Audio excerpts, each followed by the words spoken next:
এখন তো একটু গরম গরম পড়েছে, এভাবে যদি সাম্বার মশলা করেন সব সবজি দিয়ে, আর কি সুন্দর হয় না খেতে। হরে কৃষ্ণ বন্ধুরা, তোমার সবাই কেমন রয়েছো? আজ বানালাম বাড়িতে সাম্বার মশলা। তো দেখে নাও কীভাবে রেডি করলাম আজ বাড়িতে।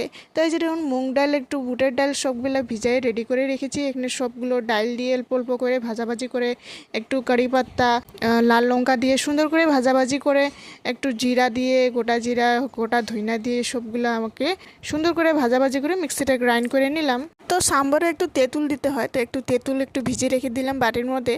তো এদিকে আমি সবজির জন্য এখানে আমি একটু সজনা, মিষ্টি কুমড়া, আলু দিয়ে সবগুলো সবজি, একটু এইটাই সবজি ছিল, তো এই সবজি দিয়ে সবগুলো আগলে আমি একটু তেলের মধ্যে সর্ষে ফোড়ন আর একটু একটু পাঁচফোড়ন, মেথি দিয়ে সুন্দর করে ফোড়ন দিয়ে তারপর আমরা সবজিগুলো দিয়ে দিই।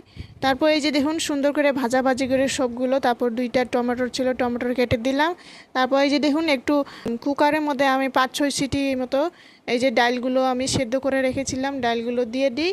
তারপর একটু এই যে পরে তেঁতুল জুনটা ভিজে রেখেছিলাম, তেঁতুলগুলো দিয়ে দিলাম।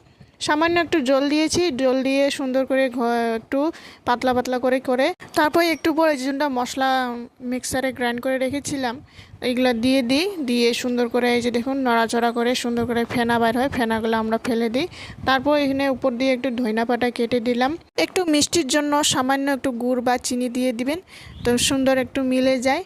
তারপরে যেরকম টেঙা মিষ্টি সুন্দর ঝাল দিয়ে আজকের সাম্বার রেডি হয়ে গেল। এই যে দেখুন, সুন্দর ভাত দিয়ে খেতে বা অথবা ইডলি সাম্বার এগুলো দিয়ে খুব সুন্দর হয় খেতে।